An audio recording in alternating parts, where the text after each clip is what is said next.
اب ہو دیکھیے، چکا ہے۔ آپ کا وقت جی بہت تھوڑا ہے، میں نے آپ کی کال سننی ہے، آپ مختصر بات کیجئے۔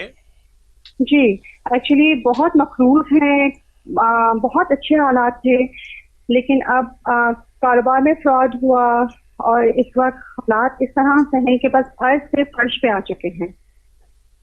اچھا، آپ ایک کام کریں، جی سورۃ اخلاص کی 2 تسبیح صبح شام پڑھیں، جی اور اس کا ثواب مالدار انبیاء اور مالدار صحابہ کی روح کو ہدیہ کریں۔ یہ بڑا کمال وظیفہ ہے۔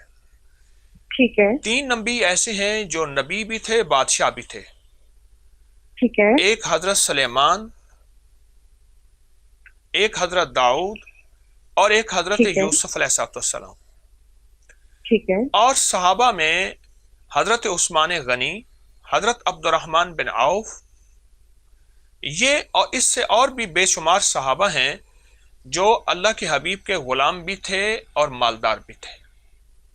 ٹھیک ہے 2 تسبیح سورۃ قل ھو اللہ کی پڑھ کے ان حضرات کی روحوں کو ہدیہ کریں۔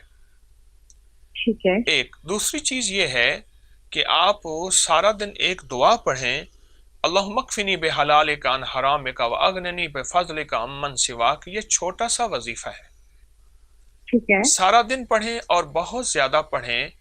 میرے مطابق تو جو یہ 2 عمل کر لے، میں نے آج تک اسے غنی ہوتے دیکھا ہے، مالدار ہوتے دیکھا ہے، غیبی رزق آتے دیکھا ہے، اور غیبی برکت برستے دیکھا ہے۔